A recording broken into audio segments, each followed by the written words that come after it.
ওয়া ফি আনফুসিকুম আফালা তুবসিরুন। আল্লাহ কোরআন মাজিদে বলেন, তুমি নিজের দিকে তাকাও, নিজেকে নিয়ে ভাবো। তুমি কি বোঝো না, তুমি কি দেখো না তোমার মাঝে তোমার আল্লাহর অস্তিত্ব আছে? তুমি নিজের দিকে তাকালে বুঝবে একজন আছে যিনি তোমাকে চালাচ্ছে। এই যে আমরা রাতে ঘুম ধরলে ঘুমায়া যাই, আমরা যখন ঘুমাই তখন আমরা বেহুশ হয়ে যাই, বেখবর হয়ে যাই। বলুন তো, আমরা যখন ঘুমালাম আমরা বেখবর, তখন আমাদের নিঃশ্বাসের কাজ চলমান নাকি বন্ধ? চলমান রাখছে কে? আপনি আমি বেখবর হলে যদি সাথে সাথে নিঃশ্বাস বন্ধ হয়ে যেত, তাহলে আমরা তো বাঁচতামই না। আবার নিঃশ্বাস চালু রাখার জন্য যদি সজাগ থাকতে হতো, তাহলে না ঘুমাইলে আমরা পাগল হয়ে যেতাম। মানুষ যদি লাগাতার 2-4 দিন না ঘুমায়, তখন মানুষের মস্তিষ্ক আর কাজ করবে না। সুবহানাল্লাহ পড়েন। আমরা না ঘুমাইলে আমাদের ব্রেন অচল হয়ে যাবে। কোনো মানুষ যখন পাগল হয়, পাগলামি করে, তখন ডাক্তারদের প্রথম ঔষধ যেটা, প্রথম চিকিৎসা যেটা, সেটা হলো তারে ঘুমের ট্যাবলেট খাইয়া আগে ঘুম পাড়াও। যখন মানুষ পাগলামি করে, ডাক্তাররা বলে আগে তাকে ঘুম পাড়ায়া দাও, 6 ঘন্টা 10 ঘন্টা তাকে ঘুমাতে দাও, তাকে ডাইকো না। যখন সে জাগবে নিজে নিজে তখন জাগুক। আমার বন্ধু, মানুষের মস্তিষ্ককে শান্ত করার জন্য ঘুম এর চেয়ে বড় নেয়ামত আর নেই। মানুষ কাজ করতে করতে যখন ক্লান্ত হয়ে যায়, আমরা যদি 2-4 ঘন্টা ঘুমাই, 2-6 ঘন্টা ঘুম থেকে ওঠার পরে যে ক্লান্তিটা ছিল সেটা থাকে না, একবারে আবার আমরা ফুরফুরে হয়ে যাই। আমরা নিয়মিত হাঁটার কারণে, চলার কারণে, কাজের কারণে আমাদের দেহে ক্ষয় হয়। হাত ব্যবহার করতে করতে হাত ক্ষয় হয়। কিছু লোক আছে সারাদিন হাতে কাজ করে, যেমন ড্রাইভার, সারাদিন হাত নাড়াতে হয়। কম্পিউটার অপারেটর, সারাদিন আঙ্গুল চালাতে হয়। এবং যে মানুষগুলো রিক্সা চালায় তাদের পা সারাদিন পেডেল চাপতে হয়। মানুষ যখন ঘুমায় তখন হাতের ক্ষয়, পায়ের ক্ষয় সবটা আবার রিপিল হয়ে যায়। আল্লাহ পাক রব্বুল আলামিনের নিয়ামত তিনি কিভাবে আমাদেরকে দিয়ে রাখলেন। ওয়া ফি আনফুসিকুম আফালা তুবসিরুন। তুমি নিজের দিকে তাকাও, তুমি ঘুমিয়ে আছো, কিন্তু তোমার হার্ট, তোমার অন্তর, হৃদয় সেটা টিকটিক করে সচল আছেই। এবং আমাদের দেহটাকে উষ্ণ রাখার জন্য 2টা বাল্ব আমাদের এখানে দেয়া আছে। তাই প্রচন্ড শীতের মাঝেও বগলের নিচে হাত দিলে দেখবেন শরীরটা গরম লাগতেছে। ওখানে আল্লাহ 2টা বাতি জ্বালায়া রাখছে, বাল্ব। এই যে বাল্ব, বিদ্যুতের বাল্ব, আমাদের বগলের নিচে এখানে বাল্ব আছে। ওই বাল্ব দিয়ে আল্লাহ তাআলা আমাদেরকে প্রচন্ড শীতের ভিতর আমাদের উষ্ণ রাখেন। আমাদের কিডনির মাধ্যমে পানিগুলাকে আল্লাহ তাআলা পরিশোধন করেন। তারপরে সেখান দিয়া সেকে চাকনি দিয়া আমাদের খাবারের পানি বের করে প্রস্রাব বানায়া, তারপরে আমাদের দেহকে আল্লাহ জীবাণুমুক্ত করে দেন। সুবহানাল্লাহ, সুবহানাল্লাহ। ও প্রিয় ভাইয়ারা, আমাদের বাড়িতে আমরা কেসি গেট লাগাই। এই কেসি গেট 2 বছর 4 বছর চলার পরে দেখবেন যে জাম হয়ে যায়। তারপরে সেখানে আর কিছু লিকুইড জিনিস দেয়া লাগে, দিলে কেসি গেট আবার নরম হয়। না হয় কিন্তু জং হয়ে, জং ধরতে ধরতে এটা আস্তে আস্তে লোহা ক্ষয় হয়, কেসি গেট টানলো আর খোলে না। আপনার হাত চলছে 30, 40, 50 বছর, এখানেও তো আপনার আঙ্গুলের মাঝে কত সুন্দর করে গিরা আছে, এখানে লিকুইড দেওয়ার কোনো প্রয়োজন নাই। আপনার মৃত্যু পর্যন্ত আল্লাহ নিজে এটাকে সচল রেখে দিয়েছেন। ও দোস্ত, প্রতিটা অঙ্গ আমার আল্লাহ আমাদেরকে সুন্দর করে সক্রিয় রাখলেন। তো আপনি নিজের দিকে তাকাইলে বুঝবেন যে আমি নিজে নিজে চলি না, বরং আমাকে একজন চালায়, তিনি হলেন আল্লাহ। এখন আল্লাহর পরিচয় কি? আর যে আল্লাহ আপনাকে চালান, আপনার পরিচয় কি? আপনার পরিচয় হলো গোলাম, আর তার পরিচয় হলো তিনি মালিক, তিনি রব। কোরআনের শেষ সূরা কুল আউযু বিরাব্বিন নাস মালিকিন নাস ইলাহিন নাস, এখানে দুটি সত্তার সাথে সম্পর্ক বলা হয়েছে। ও নবী, আপনি আশ্রয় প্রার্থনা করুন মানুষের রবের কাছে। কুল, আপনি বলুন আউযু বিরাব্বিন নাস, আমি মানুষের রবের কাছে আশ্রয় চাই। মানুষের রব, তাহলে মানুষ আর রব, রব যদি তিনি হন তাহলে মানুষ কি? মানুষ তার গোলাম। এখন যারা গোলাম হয় তারা স্বাধীন হয় না পরাধীন হয়? গোলাম থাকবে ততক্ষণ, অন্যের অধীনে থাকে যতক্ষণ। যখন সে নিজে অধীন থেকে বের হয় তখন তাকে আর গোলাম বলা যায় না। এক সময় গোলামের সিস্টেম ছিল, বাজারে গোলাম বিক্রি হতো। হযরত বেলাল রাদিয়াল্লাহু তাআলা আনহু গোলাম ছিলেন না? উমাইয়া ইবনে খালফ উনাকে কিনে এনেছে বাজার থেকে। হযরত বেলালকে আবু বকর সিদ্দিক রাদিয়াল্লাহু তাআলা আনহু আবার টাকা দিয়া কিনে মুক্ত করেছে। এই যে গোলাম, যেই গোলাম তার মনিবের সাথে চুক্তিতে আবদ্ধ হয় যে মনিব, আপনি আমাকে বাজার থেকে 10,000 দিরহাম দিয়ে কিনে এনেছিলেন, এটা আমি জানি। মালিক বলে হ্যাঁ, তা আমি যদি আপনাকে 10,000 দিরহাম দিতে পারি, আপনি আমাকে মুক্ত করতে রাজি আছেন কি? মালিক যদি বলে হ্যাঁ, তুমি আমার টাকা দিলে তুমি মুক্ত, এই গোলামের নাম হলো মুকাতাব। কি নাম? মুকাতাব। এখন এই মুকাতাব গোলাম 10,000 দিরহাম দিয়ে দিল।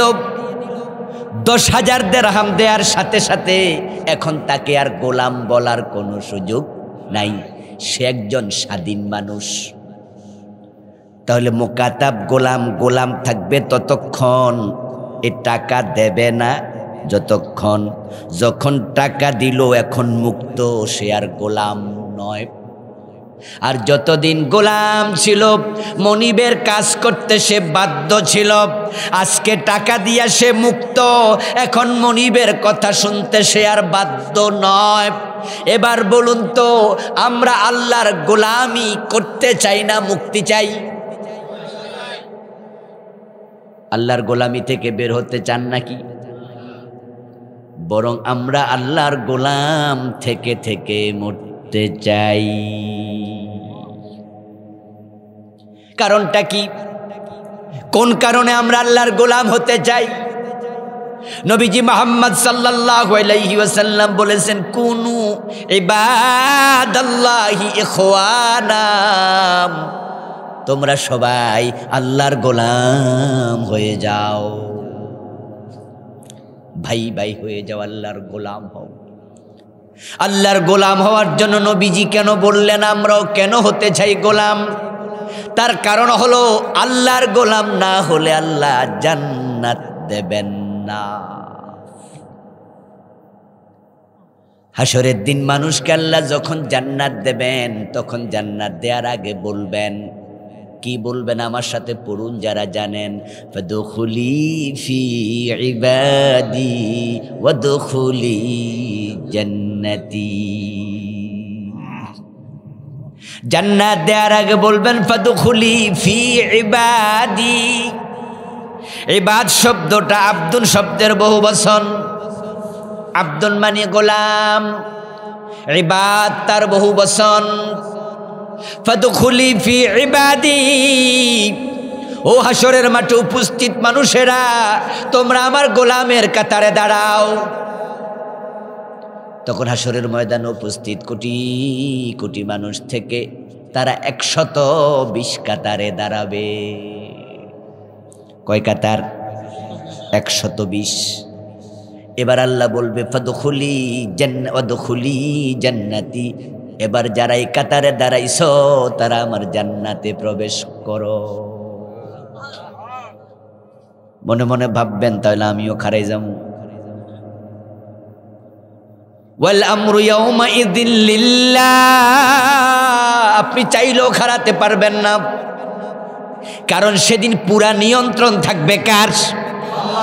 সেখানে মানুষ কদমটাও নাড়তে পারবে না, নিজের ইচ্ছায় কদমটাও নাড়তে পারবে না। ওয়াল আমরু ইয়াউমাইযিন লিল্লাহ। নবীজি সাল্লাল্লাহু আলাইহি ওয়াসাল্লাম বলেছেন, হাসরের ময়দানে মানুষগুলোকে শুধু তাদের পা রাখার জন্য যতটুকু জায়গা লাগে অতটুকু জায়গা দেয়া হবে। 2 পা রাখার চেয়ে বেশি জায়গা কোনো বনি আদমকে দেয়াই হবে না। সুতরাং সে পা লাড়বে কেমনে?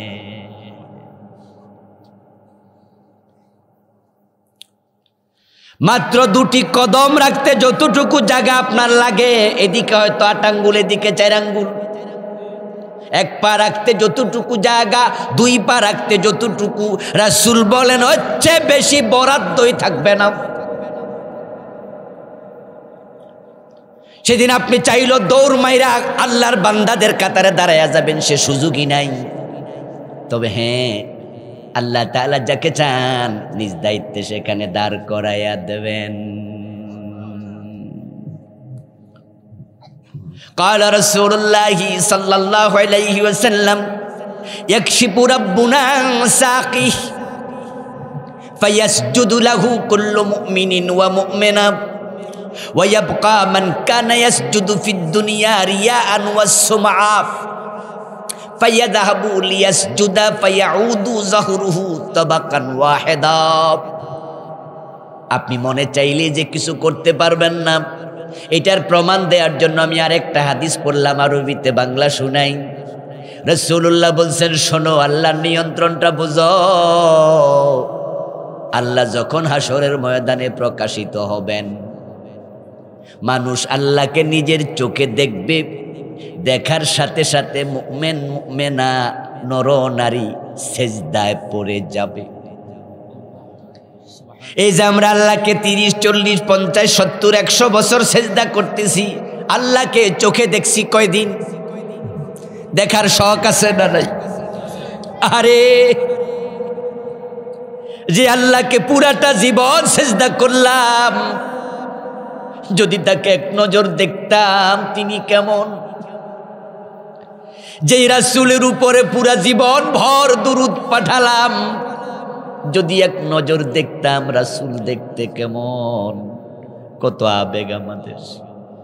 এজন্য তো নবী মুসা আলাইহিস সালাম তুর পাহাড়ে আল্লাহর সাথে কথা বলতে বলতে একদিন বলে ফেললেন, রব্বি আরিনি, ও আমার রব, তোমার সাথে এত কথা বলি কিন্তু তুমি কেমন আমি কোনোদিন দেখি নাই, যদি একটু দেখা দিতা। আল্লাহ মুসা আলাইহিস সালামকে সাথে সাথে বললেন, লা তারানি, ও মুসা, আমি আল্লাহরে দেখতে পারবা না, তোমার এই চোখ সহ্য করতে পারবে না, এজন্য আমার সাথে দেখা হবে, তবে সেটা হবে জান্নাতে, হাসরে। সেদিন তোমার এই মাটির দেহ থাকবে না, আমি নতুন করে বানাবো, আর সেটাকে দেখার মতো ক্ষমতাও দেব।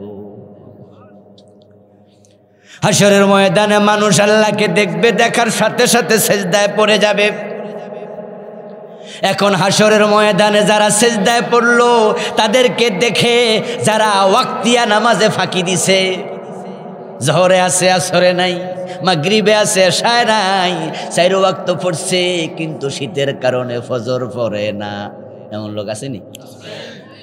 8:30 বাজে ওঠে ঘুমাতে, জুমা পড়ে ওয়াক্তিয়া পড়ে না, তারা ভাববে এখন সবাই সেজদায়, আমি কেন সেজদায় যাব না? রাসূলুল্লাহ বলেন, এই লোকেরাও সেজদা দিতে চাইবে, কিন্তু তাদের মেরুদণ্ডের হাড্ডি কাঠের মতো আল্লাহ শক্ত বানাইয়া দেবে। তারা যে আল্লাহকে সেজদা দেবে তারা মাজা বাঁকাই করতে পারবে না। এই হাদিস দিয়া বোঝা যায় সেদিন নিয়ন্ত্রণ কার? আপনি চাইলেও দৌড় মাইরা ইবাদতকারীর কাতারে যেতে পারবেন না। যারা দুনিয়ায় আল্লাহর গোলামি করতে করতে গোলামির উপরে মরছে, শুধু তারাই সেদিন ওই কাতারে দাঁড়াবে। এখন একটু আওয়াজ করে বলুন তো, আমরা কার গোলাম? গোলামরা স্বাধীন না পরাধীন? মন মতো চলে না মালিকের আইন মতো? সূরা আল বাকারার 172 নম্বর আয়াতে তাম দুনিয়ার মোমেনদেরকে লক্ষ্য করে আল্লাহ আমাদের মালিক একটা আইন ঘোষণা করছে, ইয়া আইয়ুহাল্লাযীনা আমানু কুলু মিন তাইয়্যিবাতি মা রাযাকনাকুম। ও আমার গোলামেরা, মোমেন বান্দারা শোনো, দুনিয়ায় তোমাদেরকে আমি হালাল যে রিজিক দিয়েছি, তোমরা শুধু হালাল রিজিক গ্রহণ করো।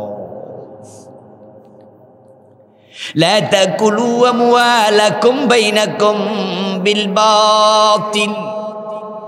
তোমরা নিজেরা একে অপর থেকে অন্যায়ভাবে, কোনো হারাম ভাবে অন্যায়ভাবে রিজিক গ্রহণ করবে না। আমি তোমাদের মালিক, আমি তোমাদের মালিক, তোমাদেরকে আইন দিলাম, তোমরা হারামের ধারে কাছে যাইও না। ওয়াশকুরু লিল্লাহ আই ওয়াবুদু লিল্লাহ। এবার হালাল খাওয়ার পরে আমি আল্লাহর ইবাদত শুরু করো। ইন কুনতুম ইয়াহু তা'বুদুন, যদি তোমরা আমি আল্লাহর গোলামি করতে রাজি থাকো। আমি আল্লাহর গোলামি মন চায় যেভাবে করবে সেভাবে সব চলবে না। আমি আল্লাহর গোলামি করতে যদি রাজি থাকো, তাহলে তুমি হারাম ছাড়ো, তুমি হালাল ধরো, আগে হালাল খাও, তারপর আমার ইবাদত। এই আয়াতের মাঝে আল্লাহ তাআলা দুটি অর্ডার দিলেন, 1 নম্বরে হালাল খাও, 2 নম্বরে ইবাদত করো। সিরিয়াল 1 নাম্বার হলো হালাল। যে ব্যক্তি এখানে সিরিয়াল ভাঙবে তার ইবাদত আর কবুল হবে না। قال رسول الله صلى الله عليه وسلم من اشترى ثوبا ب10 دراهم فيه درهم حرام لم يقبل الله له صلاته ما دام عليه। নবীজি এবার ব্যাখ্যা করছেন আয়াতে কারিমার। যে ব্যক্তি 10 দিরহাম দিয়ে কোনো কাপড় কিনল, 9 দিরহাম হালাল, 1 দিরহাম হারাম, ওই কাপড়ে 1 দিরহাম হারাম টাকা ঢুকে গেছে। ওই কাপড় পরে যত রাকাত নামাজ আর পড়ুক, 1 রাকাতও কবুল হবে না, কারণ সে সিরিয়াল ভাঙছে। ثم ذكر الرجل يطيل السفر أشعث وأغبر ثم يمد يديه إلى السماء فيقول يا ربي يا ربي يا رب ومطعمه حرام ومشربه حرام وملبسه حرام وغذي بالحرام فأنى يستجاب لذلك رواه مسلم। প্রিয় নবীজি বলছেন, এক লোকের কথা শোনো, উদাহরণ দিচ্ছেন। সে দুবাই থেকে, কাতার থেকে, ইয়ামান থেকে, সিরিয়া থেকে 500 মাইল 700 মাইল 1000 মাইল দূর থেকে উটের পিঠে চড়ে আল্লাহর ঘরে হজ করার জন্য মক্কায় চলে গেল। যখন হেরাম পড়েছে তখন থেকে মাথার চুল আর আশ্রয় না, গায়ের কাপড়ে ধুলাবালি, পাগলের মতো উস্কো খুস্কু চুল নিয়া, ধুলি দিশরিত দেহ নিয়া মক্কার সামনে হাজির হইয়া 2 হাত আসমানের দিকে তুলে বলো, আমার রব, আমার এটা দেও সেটা দেও, আমার গুনাহ মাফ করো, আমার বাবারে জান্নাত দেও। আল্লাহর কাছে 2 হাত তুলে কাবার সামনে খাড়াইছে। খাড়াইয়া শুধু দোয়া করে আর মনে মনে ভাবে, এমন জায়গায় দাঁড়াইছি যেখানে কত নবীর পায়ের ধুলা লেগে আছে। সুতরাং এখানের দোয়া রব ফিরাবে না, এই আশা নিয়ে লোকটা দোয়া শুরু করছে। অথচ আমি নবী বলি, শোনো, তার পেটে হারাম, তার কাপড়ে হারাম, সে হারাম টাকা দিয়া আপেল আঙ্গুর খাইয়া হজে গেছে। হারাম টাকায় কেনা পোলাও মুরগি গোশ খাইয়া হজে গেছে, তার রক্তের সাথে হারাম ঢুকে গেছে, তার হেরামের কাপড়ে হারাম আছে, এবং সে যে পানি পান করেছে, ওই পানি যে বিদ্যুৎ দিয়া তুলছে, বিদ্যুতের বিলটাও গোশের টাকা দিয়া পরিশোধ করছে। সৌজনে কম দিছে, মালে বেজাল দিছে, বাবা মরছে, মা মরছে, 10 বছর বোনের হক দেয় না, জোর করে বোনেরটাও খায়, নিজেরটাও খায়। এমন ভাই আছে না নাই? সরাসরি গোশের টাকা দিয়া, সুদের টাকা দিয়া হজে যায়, এমন হাজি সাহেব আছে না নাই? সিনেমার নায়িকা হজে গেছে, পত্রিকায় দেখলাম মৌসুমি হজ করছে, ওমরা। কয়দিন আগে আরো কয়টা দেখলাম হজে গেছে, হজ থেকে আইয়া আবার সিনেমা করে। তো টাকা পাইল কই? সিনেমা কইরা কামাইছে। শরীর দেখাইয়া যারা টাকা কামায়, টাকাটা হালাল না হারাম? তো কাবা যাইয়া হেও তো দোয়া করে। আমাদের রাশেদ খান মেনন হজে গেছে, হাসানুল হক ইনু হজ করছে, আলহাজ হাসানুল হক ইনু।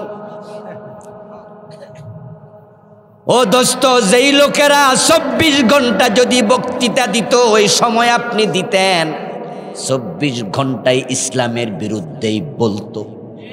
এত বড় জালেম এই দুইটা।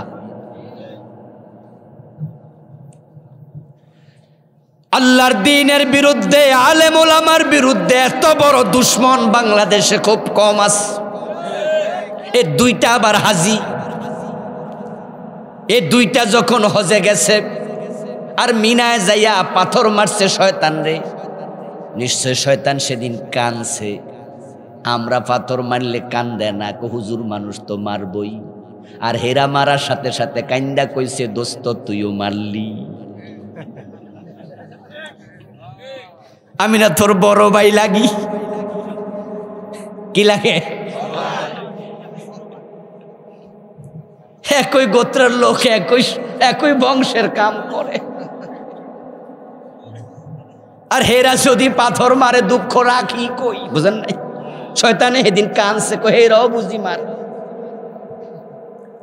প্রিয় নবীজি বলে, তোমার পেটে হারাম, তোমার রক্তে হারাম, তোমার জামা কাপড়ে হারাম।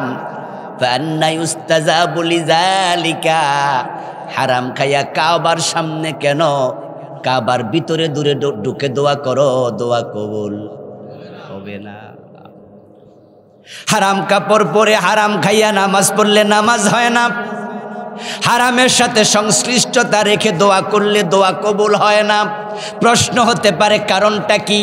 নবী মুহাম্মদ সাল্লাল্লাহু আলাইহি ওয়াসাল্লাম নিজে উত্তর দিলেন, ইন্নাল্লাহা তাইয়্যিব লা ইয়াকবালু ইল্লা তাইয়্যিবা।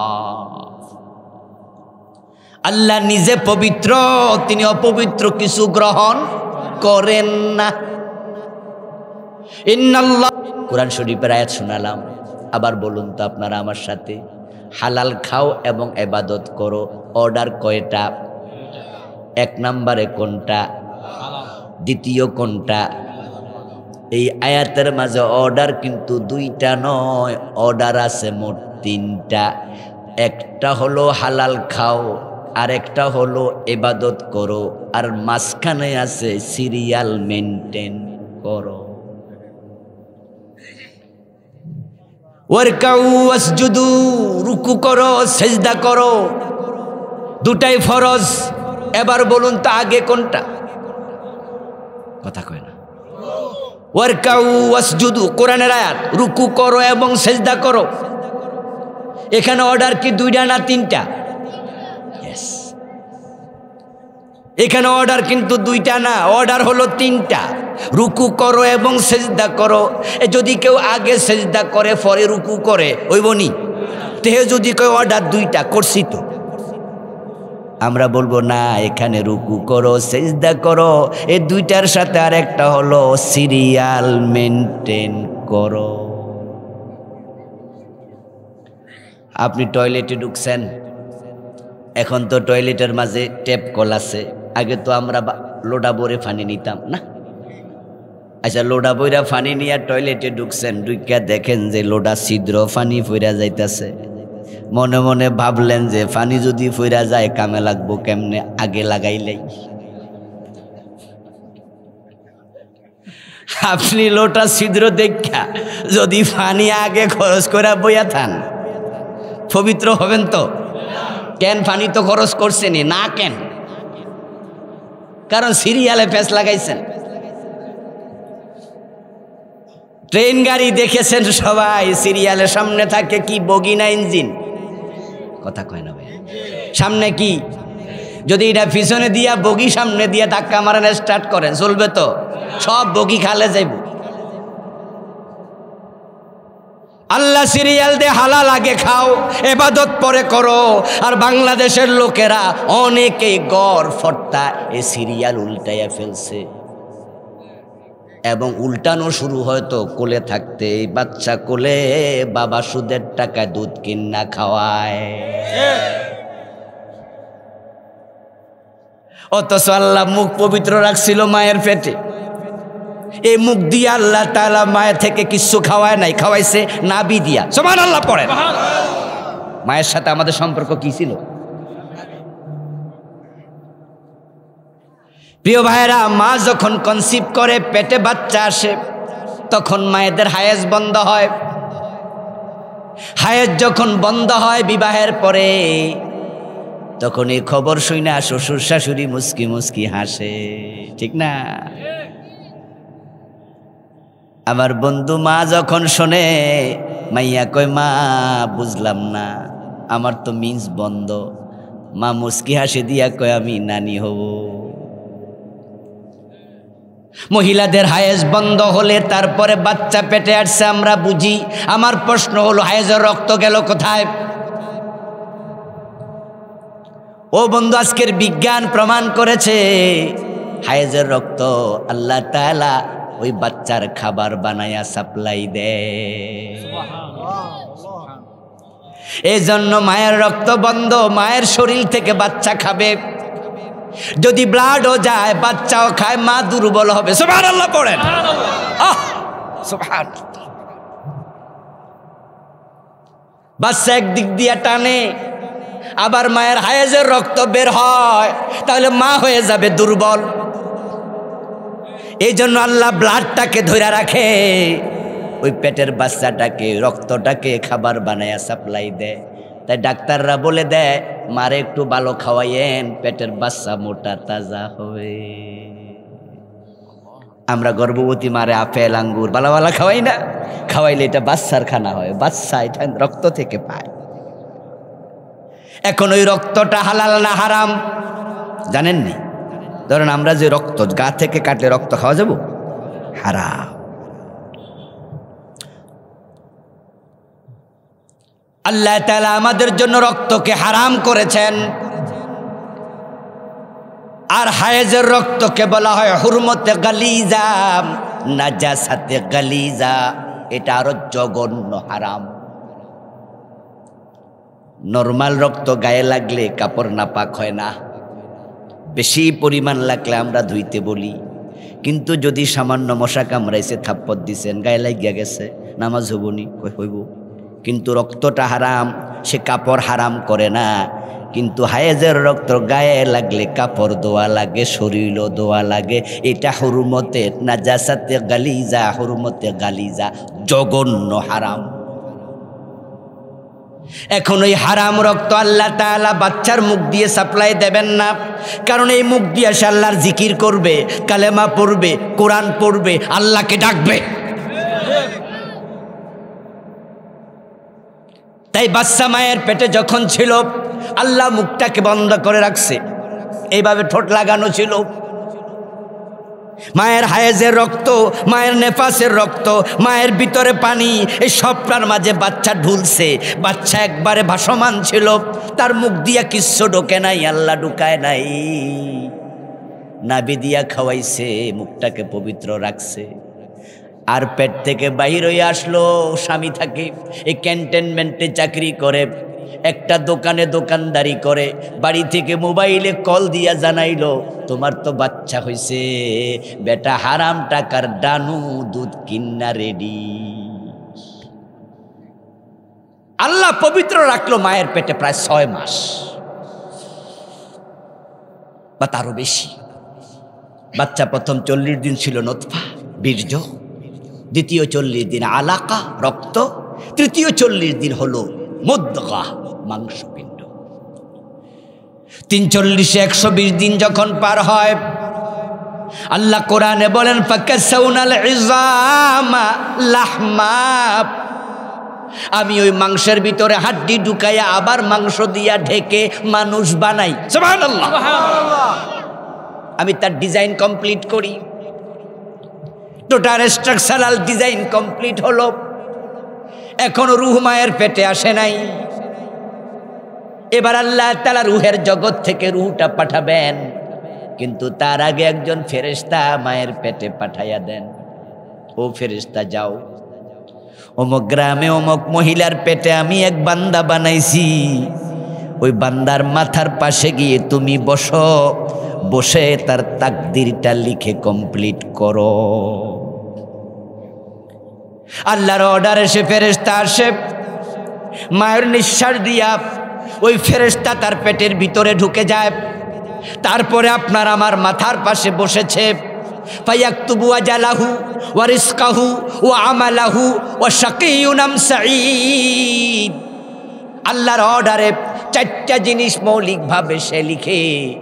1 নম্বরে লিখে তার হায়াত, কতদিন বাঁচবে, তারপর লিখে তার রিজিক, সে কি কি খাবে। রিজিক কি ফরেনা আগে লেখা, রূহ কি এখনো আইসিনি, রিজিক আগেই লেখা আছে। ও মানুষ, রিজিক লইয়া পাগল হও কেন? পাগল হওয়া কোনো দরকারই নাই। আর রিজকু মাকসুম, রিজিক তো বন্টিত, রিজিক তো আগেই লিখা। গরিবের ছেলে কিন্তু আজকে কোটিপতি, আবার কোটিপতির ছেলে আজকে কাঙ্গাল, এমন আছে না নাই? আমিও কতজনকে চিনি, এমন লোককেও চিনি কোন রকমের যোগ্যতা নাই, এমন লোককে আমি চিনি মেট্রিকটাও পাশ করে নাই, কিন্তু আজকে 10-12 কোটি টাকার মালিক, বয়স এখনো 30-32 হয় নাই। 30-32 বছর বয়সে আমাদের ফলাফান বিসিএস এর জন্য লড়াই করতেছে, বলতেছে বয়স বাড়াইতে হইব। শোনেন নাই আপনারা? আন্দোলন করে 30 বছর তো শেষ, ওরা কইতেছে না আরো বাড়াও, 35-এ নাও। এর মানে এখনো চাকরি মাকরি পায় নাই। আর আমি এমন ছেলেকে চিনি মেট্রিক পাস না, 32-30 বছর বয়স, 12-13 কোটি টাকার মালিক, যেটা আমিও হই নাই, দ্বারে কাছেও যাই নাই। ও দোস্ত, রিজিক আল্লাহর কাছে বন্টিত। আবার বাবা 100 কোটি টাকা রাইখা গেছে, পোলা না খাইয়া থাকে, সব বেচালাইছে, এখন ফকির। মায়ের পেটে থাকা অবস্থায় দ্বিতীয়টা হলো রিজিক, এটা লেখা হবে। 3 নাম্বার হলো আমালাহু, তার আমল কেমন হবে সেটাও লেখা হয়।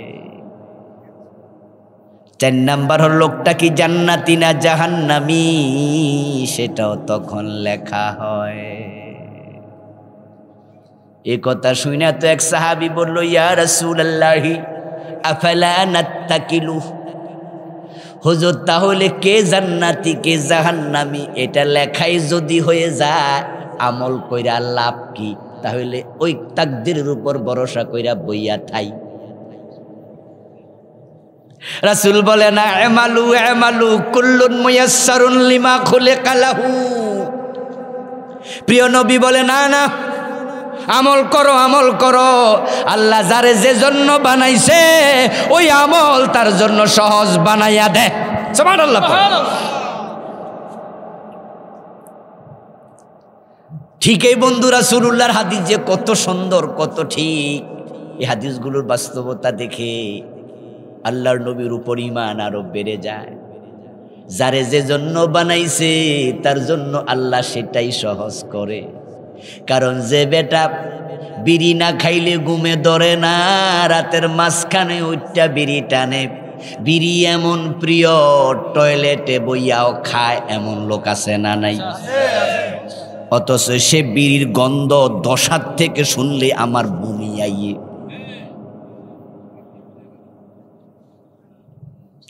তারে বানাইছে আগুন মুখে নেয়ার জন্য, আর আমারে সেজন্য বানায় নাই। একজন মোমেনের মুখে আগুন ওঠে কেমনে? বিড়ির মাঝে জাহান্নামের 3টা জিনিস একসাথে পাওয়া যায়। একটা হলো আগুন, দ্বিতীয়টা দুর্গন্ধ, তৃতীয়টা হলো ধোঁয়া।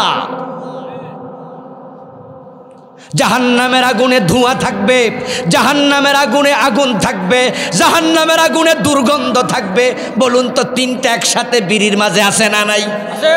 এটা মুসলমান মুখে নেয় কেমনে? তার কাছে এটা ইজি, আপনার কাছে এটা কঠিন। আজানের আওয়াজ শুনলে আপনার অন্তরটা আনন্দে ভরে যায়, আজান শুনলে কি মজা। আবার আরেকজন আজানের আওয়াজ শুনে ডিস্টার্ব লাগে, এমন আছে না নাই? যার কাছে যেটা আল্লাহ দে মজা বানাইয়া সেটা।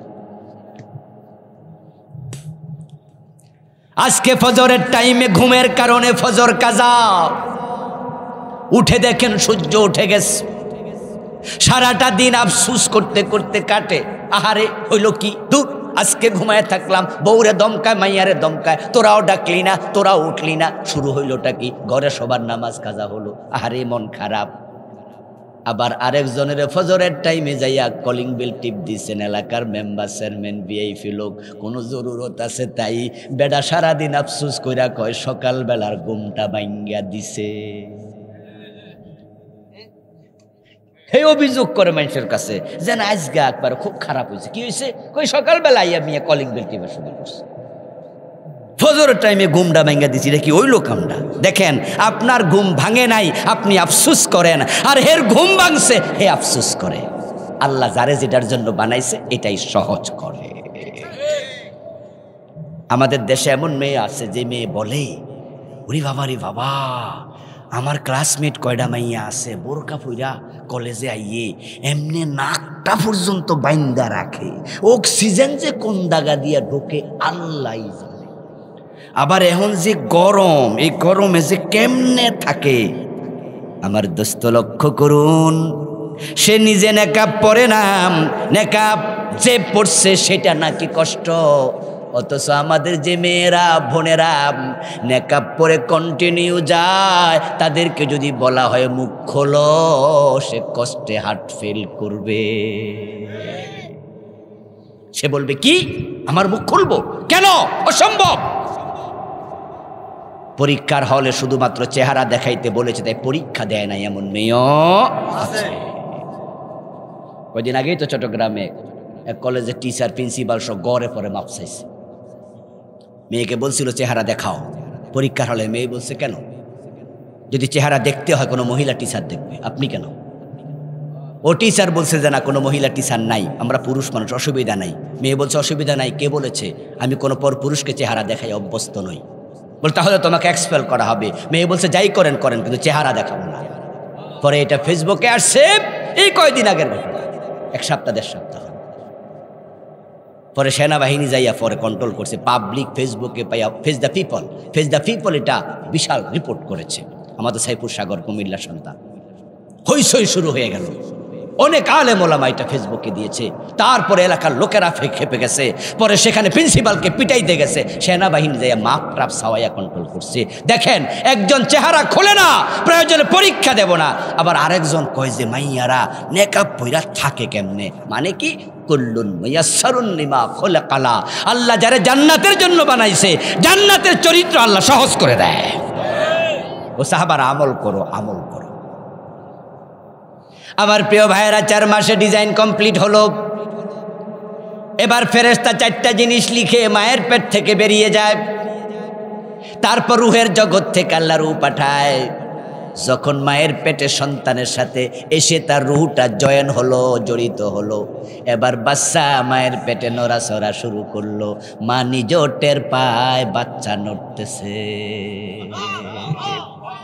আওয়াজ দিয়ে বলুন তো বাচ্চাটা এখন মৃত না জীবিত? জোরে বলেন, মৃত না জীবিত? জীবিত মানুষের খাবার দরকার আছে না নাই? পানীয় দরকার আছে না নাই? তাই আল্লাহ খাবারটা নাভি দিয়া দেয়, মুখ দিয়া দেয় না, কারণ মায়ের হায়েজের রক্ত হারাম। আল্লাহ হারাম খাওয়ায় না, তুমি বাবা হইয়া কেমনে সুদের টাকার দুধ খাওয়াইলা? জন্মের পরে তো সিরিয়াল শেষ। কিসের নামাজ, কিসের ইবাদত? সুদও খায় নামাজও পড়ে, এমন লোক আসেনি? দু একজন সুদখোর আজকের মাহফিলে আসেনি? থাকতে পারে, আশা করি নাই, কিন্তু থাকতে পারে। তুমি সুদ খাচ্ছ, তুমি নামাজ পড়ছো, তুমি ইসলাম বোঝোই নাই, তুমি ইবাদত বোঝো নাই দোস্ত। قال رسول الله صلى الله عليه وسلم للربا 73 بابا ايسرها ان ينكح الرجل امه। নবীজি মুহাম্মদ সাল্লাল্লাহু আলাইহি ওয়াসাল্লাম বলতেছেন, সুদ খেলে 73টা গুনাহ হয়, সবচেয়ে ছোটটা হলো নিজের মায়ের সাথে জিনা করা। এখানে যারা আছেন বুঝেন, আপনি আপনার মায়ের সাথে জিনাকারী যদি আপনি সুদ খান। সবচেয়ে ছোটটা হলো মায়ের সাথে জিনা। বড়টা কি? বড়টা আল্লাহ কোরআন মাজিদে বলছে, আল্লাহ এবং রাসূলের সাথে যুদ্ধ ঘোষণা করা। তোমার ঈমান থাকবে কেমনে?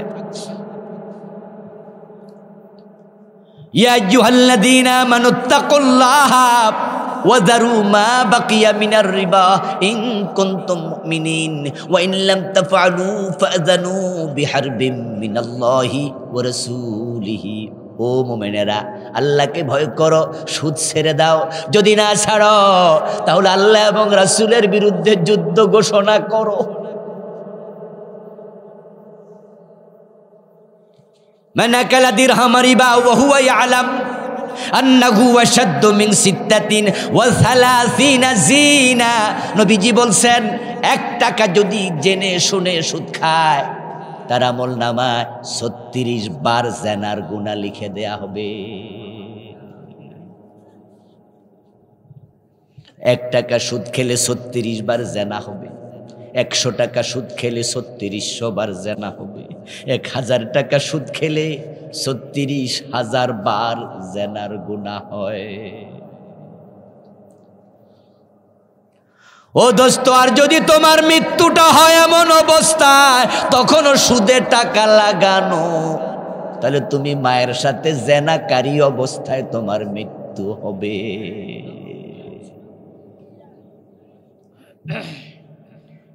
ঘোষের টাকায় মসজিদ বানায়, ঘোষের টাকা আল্লাহর রাস্তায় দান করে জান্নাত খোঁজে, নামাজও পড়ে, রোজাও রাখে, ঘোষ খায়, সিগনেচার করে না, ফাইল আটকায়া রাখে, মানুষকে হারাম টাকা ঘোষ দিতে বাধ্য করে।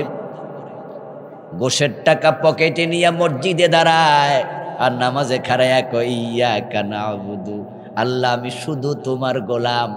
আল্লাহ কয়, গোলাম পকেটে এগুলো কি? তোমার জামা কাপড়ে কি? তোমার পেটের ভিতরে এগুলো কি? আমার গোলাম হলে ঘোষ খাও কেমনে? কেমনে খাও? মানুষের টাকা করায় গন্ডায় ফিরিয়ে দিতেই হবে। সব আল্লাহ উসুল করে ছাড়বে। সেদিন আপনার আমল নামায় যত নেক ছিল, আরে ঘোষখোর তার মা বাবার খেদমত করে, এটা তো ভালো কাজ। ঘোষখোর মানুষের সেবা করে, কিছু কাজ আছে সামাজিক যেগুলো করে, কিন্তু আবার ঘোষ খায়, আবার দেশের সম্পদ লুট করে খায়। এই লোক মানুষের অনেক হক নষ্ট করছে। আল্লাহর সামনে গেলে আল্লাহ বলবে, সব কিছু আদায় করো। কোত্থেকে দেবেন? টাকা তো নাই। বলবে, আমল নামা কিছু নেক ছিল, সব দিয়ে দাও, সব দিতে হবে।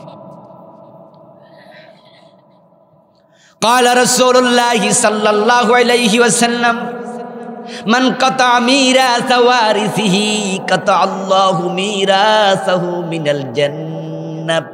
প্রিয় নবী বলেন, যে ব্যক্তি বোনের সম্পদ, ভাইয়ের সম্পদ, ফুপুর সম্পদ, যে ওয়ারিসি সম্পদ ছিল, ওটা কেটে রাখছে, আল্লাহ তার জান্নাত কেটে নেয়। বোন সম্পদের জন্য আসলে ধমকায়া তারাইয়া দেয়। ভাই বোনের শ্লোক শোনায়, অংশ নিলে ধ্বংস হয়, নিস না বোন, আসেনি এমন? নিস না, অংশ নিলে ধ্বংস। তুই বোন, তুই ধ্বংস হইবি, আমি এটা চাইতাম পারিনি, নিস না। ও দোস্ত, আপনি বোনের সম্পদ দেন নাই। আমি তো বলি, যারা ভাইয়ের সম্পদ বোনের সম্পদ কেড়ে খায়, তাদের মতো বড় ডাকাত দুনিয়ায় নাই। কারণ এলাকার ডাকাত তো এলাকায় ডাকাতি করে না, দূরে যাইয়া করে। কারণ দেখবেন যে এলাকার ডাকাত ডাকাতি করে না, করার কারণও আছে। কারণ যারা ডাকায় তারা কি লুকাইয়া করে না, প্রকাশ্যে করে। কারণ প্রকাশ্যে লুকাইয়া করলে তো চুরি হয়। ডাকাত তো সামনে খাড়ায় চুরি ধরে কয়, মিয়া কি আছে দেও, ঠিক না? বাড়িতে গেলেও তো বাড়ির দরজা মরজা ভাঙ্গা কয়, এই চাবি টাবি আলমারির চাবি যা আছে দেও, তাড়াতাড়ি দেও। এখন এলাকার ডাকাত যদি গামছা টামছা বাইন দেওয়া যায়, কণ্ঠ শুনে চিনা লাগবেন না? আপনি কবেন, কেডা রে, আব্বাই চানি রে, এই সেলিমের ফুত না, এটা চোখ দেখেও চিনা লাগবেন। এই জন্য এলাকার ডাকাত এলাকায় ডাকাতি করে না। আর আপনি বোনেরটা খাইছেন, তাহলে আপনি তো আরো বড় ডাকাত। বোনদেরকে বলে দেবেন, বোন তোমারটা তুমি না। কয়দিন আগে একজন ব্যক্তি পাইছিলাম, উনি বলছে, হুজুর আমি আমার বোনদেরকে বলেছি যে তোমার সম্পদ নিবা না টাকা নিবা। তো বোন বলতেছে, না সম্পদ নেব না, টাকা দেন। তো বলছে, তুমি এলাকায় যাচাই করো, যাচাই করার পরে 10,000 টাকা বেশি দেব। উনি বলতেছে, তো আমি বললাম যে বলেন কি আপনি? হ্যাঁ, বলে আমি আমার বোনকে বলছি 10,000 বেশি দেব। বোন বলতেছে, আরে না আপনি দেন। উনি বললেন যে না, আমি 10,000 এর জন্যই বেশি দেব যে তুমি আমার বোন, তাই। আর আমরা তো কেমনে ঠকাইতে পারি এই চিন্তায় থাকি, ঠিক না? আর তাও তো বুঝাই টুজাই ঠকাইলে হইতো। আপনি কই দেন যে বোন তো নে যা, এখন আমি তো তোর ভাই, কত লাখ টাকা, 10 লাখ, তো নে 5 লাখ নে, আর 5 লাখ ছাইরা দে। বোনে যদি খুশি হইয়া কয় যে আচ্ছা ঠিক আছে ছাইরা দিলাম, তাও তো হইতো। কিন্তু দমকায়া তারাইয়া দে, মোটে দেই না। পাইব 10 লাখ 2 লাখ দিয়ে নিলে না নিলে জাগা। قال رسول الله صلى الله عليه وسلم من أخذ شبرا من الأرض ظلما فإنه يطوقه يوم القيامة من 7 أرضين। ও জান্নাতি মানুষ শোনো, মোমেন আল্লাহর গোলামেরা শুনুন। আজকের মাহফিলে যারা আছেন সব মানুষ আল্লাহকে ভালোবাসেন, জান্নাতের প্রত্যাশা করেন, তাই তো এত রাতে শীতের মাঝে মাটিতে বসে আছেন। আমার রাসূল বলতেছে, শোনো, যদি কেউ জোর করে কারো 1 বিঘত জমি দখল করে, আল্লাহ সেটা 7 বিঘত বানায়া গলায় ঝুলাবে। তো যারা জাল দলিল করে, মানুষের জমি দখল করে, হ্যাঁ, এরপরে সুবহানাল্লাহ কইয়া কোপ মাইরা খেতের আইল বাঁকা করে লায়, আছে না? কারণ ফজরের নামাজ পড়ে খেতে গেছে, তো টুপি অন্য মাথায় আছে, গোসলিংডি মাইরা কাঁচা মাইরা তারপর আল্লাহু আকবার কইয়া কোপ মারতাছে। জিকির করতে করতে কোফায়া খেত বাঁকা করে লাইছে আইল। মনে মনে ভাবে 4 আঙ্গুল করে বাড়লো তো 1 শতক বেড়ে যাবো না, 1/2 শতক বেড়ে যাবে। আমি বলি, যারা এই জাতীয় মানুষের জমি দখল করতেছেন, ক্ষমতার জোর দেখায়, ক্ষমতা আছে আমার দল, সুতরাং বাজারে গড় বানাইলা, ঠেল্লা বানা, 2 হাত দখল কর, পারলে বেটা ঠেকাক। আর কেমনে ঠেকাবে? বেড়া না আরেক দল করে, বেড়া দৌড়ের উপরে আছে, বেড়ার না মামলার আসামি, বেড়া তো আইবো না, এখন আসার সুযোগও নাই, এই চান্সে বিল্ডিং বানাইলা। আমি আপনাদেরকে বলছি, আমি ওই লোকদেরকে বলে থাকি, তুমি দুধ খাইবা প্রতিদিন 1-1.5 কেজি রোজ কইরা, শরীরে বল বাড়াও, কারণ ফুরাটা গলায় জুলাবে, টানা লাগবে তো। 7 গুণ বড় হবে, 7 গুণ। ভাবতে পারেন আপনি নিচে জমিন কোথায়? এইভাবে 7 না, নিচেও তো 7। জমিন নিচে কোথায় আমরা তো জানি না। পৃথিবীর সবচেয়ে গভীরতম সমুদ্র প্রশান্ত মহাসাগর, যার গভীর, আমি এবার গোসল করছি সেখানে, আটলান্টিকও করছিলাম, প্রশান্ততেও করছি। বিশাল সাগর, যার কোনো কুল কিনারা নাই। আটলান্টিক মহাসাগর, শুধুমাত্র সাগরের উপরেই থাকা লাগে আমেরিকায় যাওয়ার সময় 7 ঘন্টার মতো। 13 ঘন্টা সফরে 7 ঘন্টা শুধু সাগরের উপর। 13 ঘন্টা লাগে যখন আমরা রিয়াদ থেকে, কাতার থেকে, দুবাই থেকে উঠি, এখান থেকে 7 ঘন্টা, সেখান থেকে 13 ঘন্টা, 20 ঘন্টার জার্নি। এখান থেকে সৌদি আরব যাইতে লাগে 6 ঘন্টা, আর আমেরিকা যাইতে সাগরের উপর থাকা লাগে 7 ঘন্টা। কত বড় সাগর, এর চেয়ে বড় প্রশান্ত। ওই প্রশান্ত মহাসাগরের গভীরতম স্থানের গভীরতা হলো ৩৬,০০০ ফিট। পৃথিবীর সবচেয়ে উঁচু পাহাড় হিমালয়, ওটার উচ্চতা হলো ২৯,০০০ ফিট। পুরা হিমালয় কেটে যদি প্রশান্ত মহাসাগরে ছেড়ে দেন সবটা ডুবে যাবে, উপরে পানি থাকবে ৭,০০০ ফিট। আচ্ছা এবার বলুন তো, প্রশান্ত মহাসাগরের যে জায়গায় সবচেয়ে গভীর, ওখানে যদি রশিতে একটা বড় আপনার শক্ত রশিতে বড় পাথর বেঁধে আমরা পাথরটা ছেড়ে দেই কোনো লঞ্চে বসে, যেতে যেতে যেতে যেতে কি থামবে না? ৩৬,০০০ ফিট যাওয়ার পরে কি এটা ঠেকে যাবে না? এর মানে কি দাঁড়ালো? ৩৬,০০০ ফিটের পরও মাটি আছে। তাহলে জমিনের গভীরতা কত? এটা ৭ গুণ বাড়াইয়া গলায় ঝুলালে টানবেন কেমনে? তো মানুষের জমি দখল করে জান্নাত খোঁজেন, জান্নাত বুঝি এত মাগনা? আল্লাহর গোলাম, আল্লাহর অর্ডার মানো, আল্লাহর অর্ডার মানো। হালাল ভাবে টাকা আসবে, কোটিপতি হয়ে যাও ওসমানের মতো, কোনো অসুবিধা নাই। আর হালাল ভাবে আসবে না, তোমার রিজিক আল্লাহ কম রেখেছে, তুমি হযরত বেলালের মতো রাসূলের মসজিদের বারান্দা ঘুমানোর অভ্যাস করো, ফুটপাতে ঘুমাবে। বেলাল জান্নাতি, রাসূলের মসজিদের বারান্দার সাহাবী। আবু হুরায়রা রাদিয়াল্লাহু তাআলা জান্নাতি, রাসূলের মসজিদের বারান্দার সাহাবী, আহলে সুফফার সদস্য। ওসমান জান্নাতি, কোটিপতি, কোটিপতিও জান্নাতে যাবে, গরিবও জান্নাতে যাবে। চরিত্র ঠিক করো। টাকা নাই, বেলালের মতো গরিব থাকো। টাকা যদি হালাল ভাবে আসে ওসমানের মতো ধনী হও, কিন্তু লোভ বাড়াইয়া জিহ্বা লম্বা করো না, আল্লাহ জিহ্বা কেটে ফেলবে কাছে দিয়ে জাহান্নামে। আল্লাহরে ভুলভাল বুঝাইয়া জান্নাত পেয়ে যাবেন এটা ভাববেন না। আমাদের দেশের লোকেরা ঠিক তাই মনে করে। তাই সিনেমা হলের মালিক মসজিদের সভাপতি হয়ে থাকে। হ্যাঁ, সুদী ব্যাংকের মালিক মসজিদের সভাপতি, সিনেমা হলের মালিক। আমি পাইছি এরকম সিনেমা হলের মালিক মসজিদের সভাপতি। ঢাকার পাশে এক জেলায় মাহফিল করতে গেলাম আর কয়েক বছর আগে। পরে যিনি রিসিভ করলেন, শুভ্র দাড়ি সুন্দর মানুষ, আমাকে বললেন যে হুজুর এই মসজিদ আমি সভাপতি, টাইলস দিয়া বানাইছি, অত সুন্দর করছি, এ করছি ও করছি, ভালো করে খাওয়ালেন। ওয়াজে ওঠার আগে দিয়া মসজিদটা আমারে ঘুরাইয়া নিলেন, বারান্দা হুজুর রাখার ব্যবস্থা করছে, বারান্দা সাজাইছে, অজুরখানা। আমি তো খুশি, মাহ ভালো মানুষ, ভালো মানুষ, পিঠে হাত বুলালাম। তারপর ভালো করে খাইয়া স্টেজে উঠলাম, ওয়াজ শেষ করলাম। নামার পরে আমাকে গাড়িতে তুলে দিল, আমাকে হাদিয়া দিল খাম হাতে নিয়া। দেখি খামটা মোটামুটি মোটা তাজা। ভাবলাম যে বেটা বড় লোক, দিছ বেশি, ঠিক আছে ভালো, দোয়া আরব বাড়াইয়া করে দিছি। গাড়িতে উঠে আমি ড্রাইভারের সাথে গল্প করতেছি, বললাম যে দেখছো এই বেটা কিন্তু মসজিদ বানাইছে, এই করছে ও করছে, আমার সম্মানীয় ভালো দিছে। ড্রাইভার আমার হুজুরপুরনার 2টা সিনেমা হল আছে। আমি কই লা হাওলা ওয়ালা কুওয়াতা ইল্লা বিল্লাহ, ইন্না লিল্লাহি ওয়া ইন্না ইলাইহি। কি শোনাইলি তুই জানোস কেমনে রে? কয় যে পাবলিকে কইছে। আমি তো আপনারা নামাই দিয়া হাঁটতি মানুষ তো শুনি কে কি কয়। সুদে টাকা লাগাইয়া, গোশ খাইয়া, এ সিনেমা হল বানাইয়া, সুদী ব্যাংক বানাইয়া বেটা আবার হজে যায়। আল্লাহর ক আল্লাহ আমার ভেস্তরা দাও, আবার ছোটরা চায় না, ফের দাও উজো চায়। কি ভাবছেন আপনি? কি ভাবছেন আজকে আমার ওয়াজ শুইনা? আবুল কালাম আজাদ সাহেব তো আজকে প্যাঁচ লাগাইয়া দিয়া যাইতাছে, যে ওয়াজ করতেছে বেহেশত পাওয়া সোজা না। সিনেমা হলের মালিক ওয়াজ শুনতে আইছে, হুজুর ওয়াজ করছে, হাদিসে আসছে আদাল্লু আলাল খাইরি কাফাইলিহি ওয়াদাল্লু আলাল শাররি কাফাইলিহি। আমার রাসূল বলছে অন্যায় কাজ করো না, খারাপ কাজ করো না। যদি তুমি কোনো খারাপ কাজের উদ্বোধন করো, তাহলে ওই খারাপ কাজ দুনিয়া যত মানুষ করবে, তোমার তাদের যত গুনাহ সেটা তোমার কাঁধেও আসবে। সিনেমা হল বানাইও না, কারণ যত লোক সিনেমা দেখবে তাদের যত গুনাহ মালিকের হবে ওই পরিমাণ গুনাহ। সিনেমা হলের মালিক এও আসুই না। কে আসছে?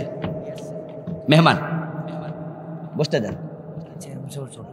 ও আমাদের মিজান ভাই ছোট ভাই নাকি? মাশাআল্লাহ মাশাআল্লাহ, বসেন ভাই। আমার প্রিয় ভাইয়েরা, এই ওয়াজ শুনা সিনেমা হলের মালিকের গেছে মন খারাপ হইয়া। কি রে কয় হুজুরে, একটা সিনেমা হলে 3 বার চলে সিনেমা, সকালে একবার, দুপুরে একবার, রাতে একবার। এক সিনেমা হলে সকাল বিকাল মিলে যদি 500 কইরা লোক সিনেমা চায়, 1500, 200 কইরা চাইলে 600 লোক, তাহলে তারা 3 ঘন্টা লাগাতার কবিরা গুনাহ করে। আর আমি বাড়িতে বইয়া বইয়া এত কবিরা গুনাহ আমার আমলনামায় আসবে, তো বেহেশতে যাবো কেমনে? ওয়াজ শুনা বাড়িতে গেছে মন খারাপ। বউ জিঘায়, কি বালা কামে গেছেন, মন থাকবে ফুরফুরা, মন খারাপ কেন? হুজুর যে ওয়াজ করছে, উপায় নাই। বউয়ের কাছে এবার হুজুরের ওয়াজ শোনাইলো যে এই ঘটনা, যত লোক নাকি কবিরা গুনাহ করবে আমার সিনেমা হল সিনেমা দেখে, সব নাকি আমার আমল নামে আসবে, এটা হাদিস থেকে কইছে, এখন কি উপায়? তো বউ বলে, জান্নাতে যাওয়ার এত শখ যদি থাকে সিনেমা হল বাদ দাও, তওবা করে লাও। জামাই কয়, এই মহিলা মানুষ, তোদের এই জন্য তো বেডি বানাইছে আল্লাহ, একদিনের ওয়াজেই লাখ লাখ টাকা ছেড়ে দিব। জান্নাতে যামু এটা ঠিক আছে, কিন্তু এই একদিনের ওয়াজেই লাখ লাখ টাকা আয় হয়, ছেড়ে দিব। তো বউ জিজ্ঞা, তাহলে কি করবা? ভাইব্বা দেখো এটা রাইক্কা জান্নাত কেমনে পাওয়া যায়। তো বউ ভাবে, স্বামীও ভাবে যে সিনেমা হল রাইখা কেমনে জান্নাতে যাওয়া যায়।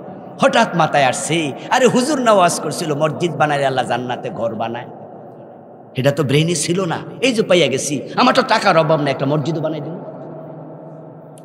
রাস্তার পূর্ব পাশে সিনেমা হল, পশ্চিম পাশে বানাই দিয়েছে মসজিদ। পয়সা আছে বানাইতে, অসুবিধা কি?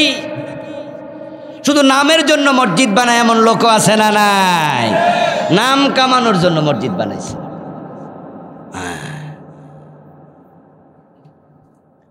এখন বউরে বলে, ইউরেকা ইউরেকা, পাইয়া গেছি।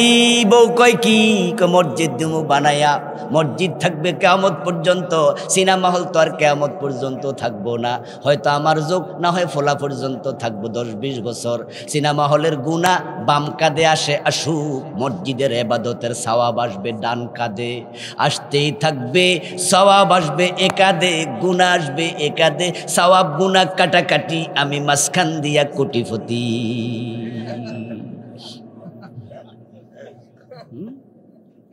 বুদ্ধি কত, বুদ্ধি কত। ও আল্লাহর বান্দা, আপনি মানুষ ঠকাচ্ছেন, প্রতারণা করছেন, ধোঁকাবাজি করছেন, হারামভাবে টাকা কামাচ্ছেন, মালের মাঝে আপনি প্রিজারভেটিভ দিচ্ছেন, এমন জিনিস কেমিক্যাল মালে দেয় 40 দিনও আপেল পচে না, আঙ্গুর পচে না, অথচ এই কেমিক্যাল খাইয়া পাবলিকের কিডনি ড্যামেজ হয়ে যায়। আপনি ওজনে কম দিচ্ছেন, আপনি মালের মাঝে ভেজাল দিচ্ছেন, আবার মসজিদে গিয়া সেজদা কইরা জান্নাত খুঁজতেছেন। কেমনে কি আমি বুঝি না। একসাথে দুটা চলবে না। আল্লাহর গোলামি যদি করো তাহলে আল্লাহর কিছু কথা মানবা, কিছু মানবা না। সুবিধাবাদ জিন্দাবাদে মোমেন থাকা যায় না। একদিকে আসেন, একদিকে ইসলাম মানলে মানেন, না হয় বাদ দেন, 2 নাম্বারই করেন না। এত শক্ত ওয়াজ করলে জান্নাতে যামু কেমনে হুজুর? একটু নরম টরম করে দেয়া যায় না? যায়। আদ-দীন ইউসরুন ওয়ালা উসর, ইয়াসসিরু ওয়ালা তুআসসিরু, বাশশিরু ওয়ালা তুনাফফিরু। নবীজি বলছেন যে ইসলামকে সহজ করো, কঠিন করো না। ইসলাম আসলেই সহজ, ইসলাম আসলেই সহজ। কি করা যায়? একটা কাজ করবেন, সেটা হচ্ছে আল কানাআ, স্বল্পে তুষ্ট থাকেন, হারাম খাওয়া লাগবে না। আমার ছোট্ট জীবনের অভিজ্ঞতায় বলে, সবচেয়ে বেশি হারাম তারাই খায় যাদের টাকার অভাব নাই। এই দুনিয়া হায় সেই বেশি চায় যার আছে ভুরি ভুরি, রাজার হস্ত করল সব, কাঙ্গালের ধন চুরি। অফিসের পিয়নের বেতন 12,000, 15,000, 20,000। অফিসারের বেতন হলো 50,000, 70,000, 1 লাখ। যখন ঘোষ খায় তখন খাম কাটটা মোটা হয়, পিয়নেরটা না অফিসারেরটা। তো এর না বেতন বেশি, ঘোষ দরকার, অত এই যে বেশি খায়, মানে যার অভাব নাই সে বেশি খাচ্ছে। আমাদের দেশে ইউনিয়নের চেয়ারম্যান ঘোষ কত খায়, একজন মন্ত্রী কত খায়, তুলনা দিয়ে দেখবেন যে ইউনিয়নের চেয়ারম্যানে খায় 1000, 2000, 10,000, 50,000, আর মন্ত্রী খায় 50 লাখ, 1 কোটি, 10 কোটি, 20 কোটি। আপনার লোভ আপনাকে শেষ করে দিচ্ছে। আপনার জিহ্বা এত লম্বা কেন? কম খান, যা আছে তা খান, হারাম খান কেন? এসালম কোম্পানির গাড়ি আছে না? আপনারা তো রাস্তার পাশের মানুষ, ক্যান্টনমেন্ট দিয়া আমি লেখাপড়া করছি মিশানি সুপুয়া মাদ্রাসা 14 গ্রামে, ক্লাস 6 থেকে ক্লাস 10 পর্যন্ত, পরে ধামতি আলিয়া আলেম ফাজিল কামিল। তো সুফুয়া মাদ্রাসায় আমরা যখন ছোট ক্লাস 6-এ পড়ি, সেই 89-90-তে দেখেছি এসালম গ্রুপ, এসালমের গাড়ি, এসালম পরিবহন। তাহলে আজ থেকে কত বছর? 90 মানে আজ থেকে মোটামুটি তো 34 বছর, 35 বছর আগে। 35 বছর আগে এসালমের গাড়ি আছে, এর মানে তারা নতুন ধনী না, তারা অনেক পুরাতন ধনী। কিন্তু তাদের লোভ তাদেরকে আজকে এত নিচে নিচে ইসলামী ব্যাংক সহ 8-10টা ব্যাংকের টাকা খাইয়া পেট এত বড় করছে, বিপ্লবের পর দেশ থেকে পালাতে বাধ্য হয়েছে। একটা ভাইও আর দেশে নাই। আজ থেকে মাসখানেক আগে তার মা মারা গেছে, তারা মায়ের কবরে মাটিও দিতে পারে নাই।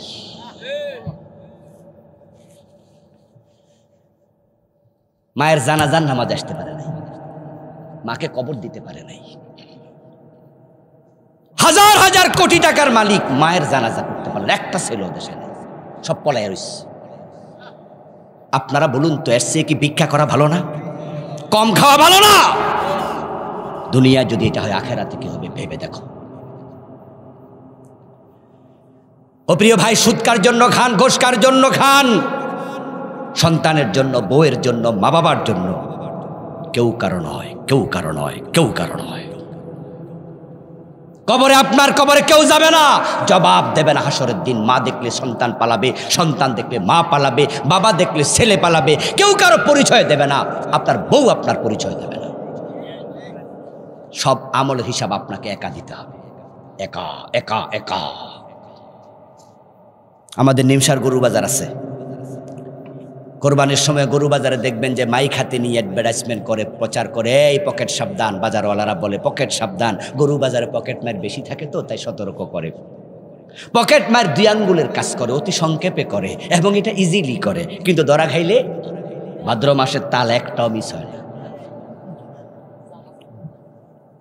আপনি পকেটে আঙ্গুল ঢুকাইছেন, 50,000 টাকার বান্ডিলটা হাতে উঠে চলে গেছে, আপনার 30 সেকেন্ডে 50,000 শেষ। আর ওই বেটা টাকা হাতে পাইয়া তো খুশি কি, বাড়িতে যাওয়ার সময় আপেল, আঙ্গুর, বেদানা, দানা যা আছে কিনা, তারপরে খরচা 2 হাতে ব্যাগ পুরাইয়া যায়। কামাই তো কষ্ট নাই, খরচেও কষ্ট নাই। বাড়িতে যাওয়ার পরে একা খায় না, 14 গোষ্ঠী খায়। পরের সপ্তাহে আইসে আবার ক্যান্টনমেন্ট গরু বাজারে, আইসা হাত দিছে আর খাইছে ধরা। পাবলিক মাটিতে যেটা পরে হেডাও তুল্লা গায়ে দেয়। এবার মাইর খাওয়ার সময় জিগায় বাড়ি কই, পিড়াইয়া টিড়াইয়া শোয়াইয়া এবার বলে আমার বাড়ি তো অমুক জায়গায়, এ বাবার মোবাইল নাম্বার দে। বাবারে ফোন দেবেন, এটা কি আপনার ছেলে? বাপে বলবে হ্যাঁ। সমস্যা কি? কয় যে ক্যান্টনমেন্টে গরু বাজার আইসা পকেট মাইর ধরা খাইছে। বাবারে বলে আপনি তাড়াতাড়ি আসেন, বাবা মোবাইল যে অফ করবো আর 3 দিনও খুলবো না। আশা দূরের কথা, ছেলেও আসবে না, মা আসবে না, আত্মীয় স্বজন পর্যন্ত পরিচিত কেউ থাকলে লজ্জায় পরিচয়টাও দেবে না।